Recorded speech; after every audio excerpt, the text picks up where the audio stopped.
Okay, I didn't live dig, but I do have a good signal. I haven't revealed it yet.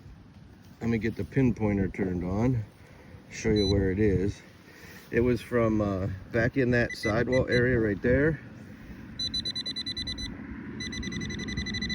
It's right in this clump, and it's a 46, so could be an Indian head, could be a dime. I'm on pretty good ground here.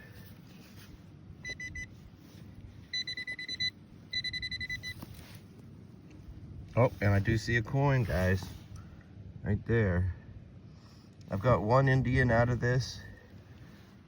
That one is looking smaller than an Indian. It might just be a modern dime. Oh, nope. We're gonna have silver there, guys. Oh, I'm glad I got the camera out.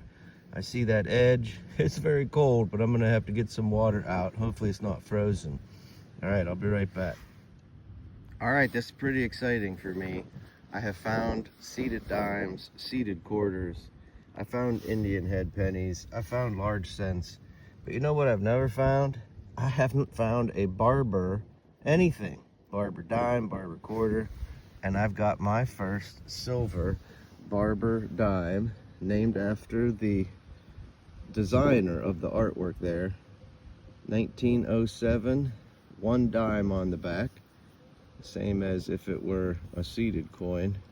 Not that old, but my first.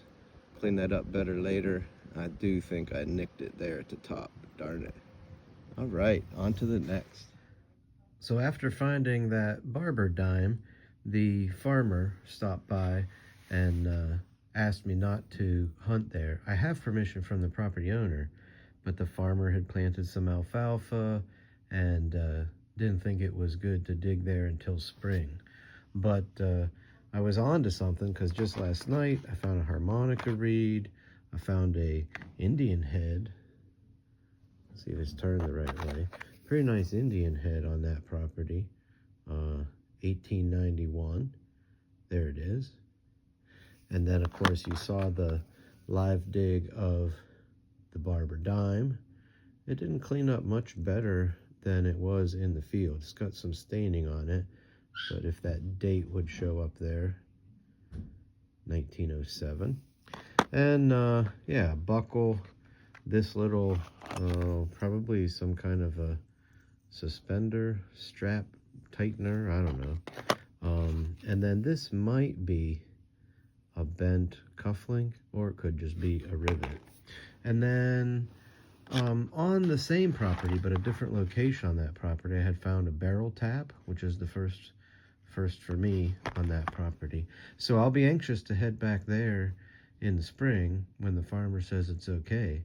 But in the meantime, I spent the rest of today at a property I'd been to many times, and have some continuation of this video on the rest of today after the silver Barber dime. All right, I apologize for the wind. This was a low beeper. I was digging it with hope that maybe it was a nickel.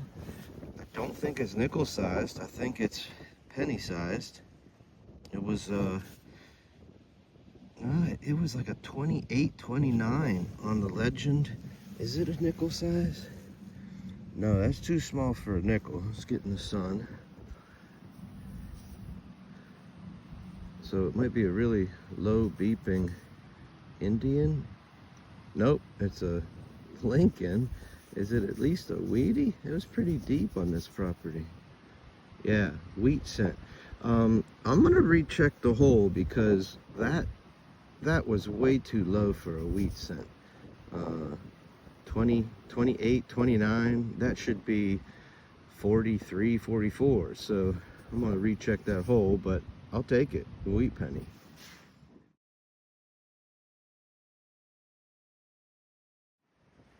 I'm putting in the time again today. Beautiful view I've got from this spot. And I just uncovered, but I haven't fully investigated, that. Can you see it? So I'm pretty sure I don't see very much of it. I don't know why I'm so sure, but I thought at first that that might be a crotal bell, and I haven't dug one yet. I've got a piece of one, so I got the camera out just for the reveal. Oh my gosh, guys, it is. It's a crotal bell. Oh my gosh. It's gonna ring again. It is gonna ring again. That was a very faint signal. I'm going through property I've been over many times, and started digging nickel signals, and just getting every fleck of aluminum out of the ground, it seemed. And that was a real deep signal. We're gonna clean that up, and there'll be a video at the end of that baby ringing again. All right, on to the next. Okay, don't have a lot of great signals left in this spot. This one was pretty impressive. Could be a silver, so I thought we'd try a live dig. I was getting 46, 48 of a VDI on the legend. Pretty good day. The farmer did ask me to leave a property where I had permission because he had some alfalfa planted and was anxious. So I moved back to this property. Yeah, it's a 53-54 now. I've been on this property, quite a bit. This is the same patch of land where I found a seeded quarter spill, and I don't get many signals like this up into 53-54.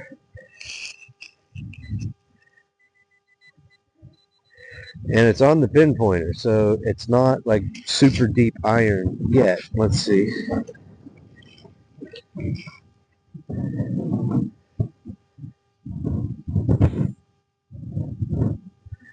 Okay, I think I see a coin impression. Alright, I don't see it yet, but obviously got something in this little chunk here. Guys, I see a big coin. I thought I saw the coin impression. Now I see a big coin. I haven't found a large cent off this property. I'm really glad I got the tripod out, because I think I just might have. I'll flip you around here. We'll just keep it rolling. Bring you back over here. The first thing I saw that I thought was maybe a coin impression, this guy right here. But I was getting my signal. Where you at now? I was getting my signal from over here. And if you look right down there, oh boy, they got big. Okay, let's try this a different way. Again, the impression was right in here. I got a little bit on it now. Would have come from not so deep. You can see the plug there with my hand. I'm 5 inches. But guys, I'm pretty sure this is my first in a long time large cent. Gonna focus on there, see what we got.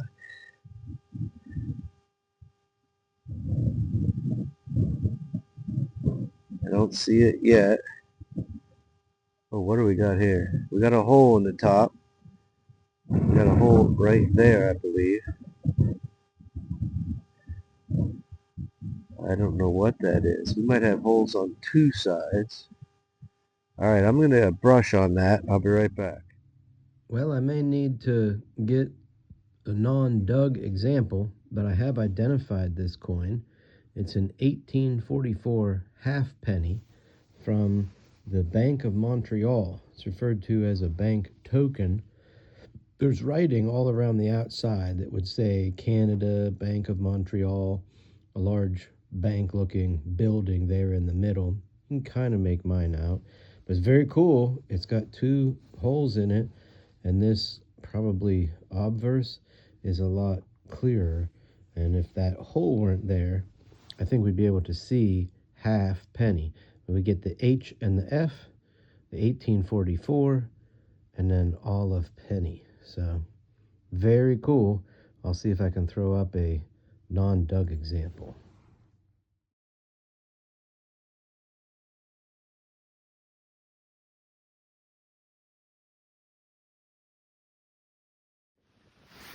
Okay, I didn't do a live dig. Didn't have a great number, but old property, so I'm digging it all. This one was a 39, sometimes 40, 41, which could be an Indian because they're known to be a little lower than a penny. I haven't uncovered it yet. Let's see if we get an Indian. That would be best. That would be awesome.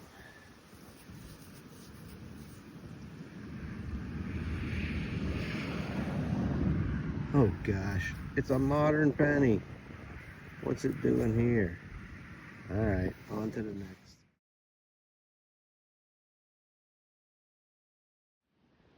Well, I tried to do a live dig. The legs came off of my little tripod. I kind of wish I would have. I left the shovel right where it popped. And I love it when it works like that. Coin impression here, coin here. Haven't touched it yet. It's thick. Oh man. 2-cent piece size. Half-cent size. There she's coming through, guys. What do we call that? Is that the classic head? Oh my gosh, that is a large cent. Matron head, I think we call that. We're gonna get a date. This is the best thing I found off this property by far. Too bad the tripod broke. I'm gonna get her cleaned up, but you can see Lady Liberty looking to the left. It's gonna be an 1800s, either large cent or half cent. I can't tell the size. 1 cent. That is the size of a large cent. There's 1 cent, if you can see, right in the middle. That's going to clean up pretty good. There's a lot of detail there. So, goodbye to the tripod. Hello to my first large cent in a very, very long time. All right. I was able to get the date in the field, 1832. Not sure it shows up there on the camera, but 1832, I believe, classic head. No, what did I say? Matron head. We'll have to look it up. There's a lot of different names as they transition from one version to the next. I think that's the matron head. 1832. That'll help us figure it out. All right.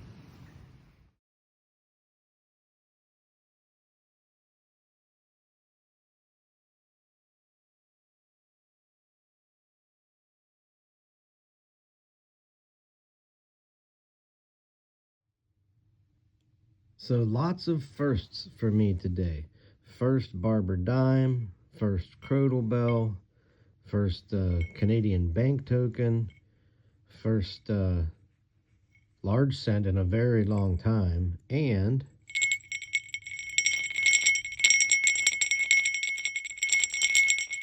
she's ringing. The dinger was still in there. So probably could clean it up a little better, but at least got to the point where it rings again. Another first.